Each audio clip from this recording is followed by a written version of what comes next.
kubana n'inshuti n'abavandimwe. Amen.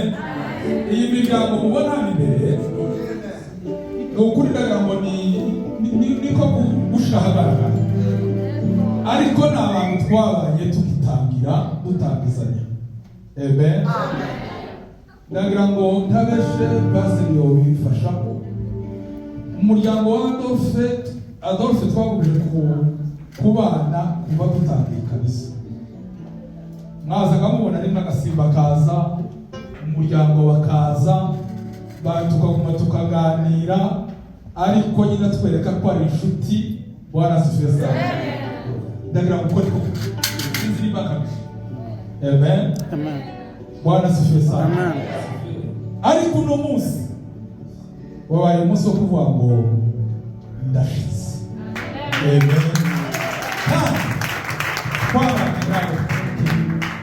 Chicho turabizi pe. Hari ibintu abantu babigenza ni igihari uyu muryango twaraba. Bwana asifiwe sana.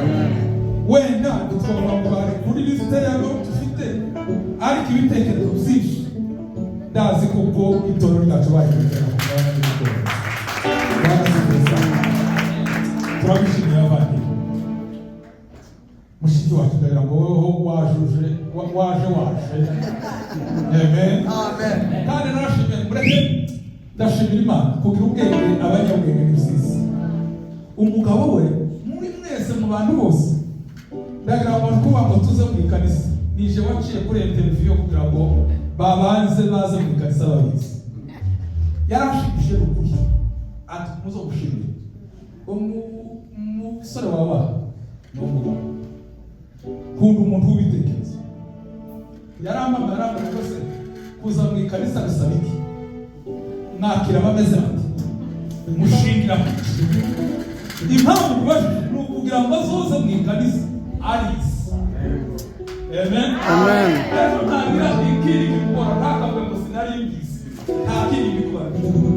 Ndishima pe. Bwana asifiwe sana. Kandi naje gusobanura uko numva inzi n'abamuri mu mpuzabitsina zose mu mutwe we hari ubwenge bwinshi.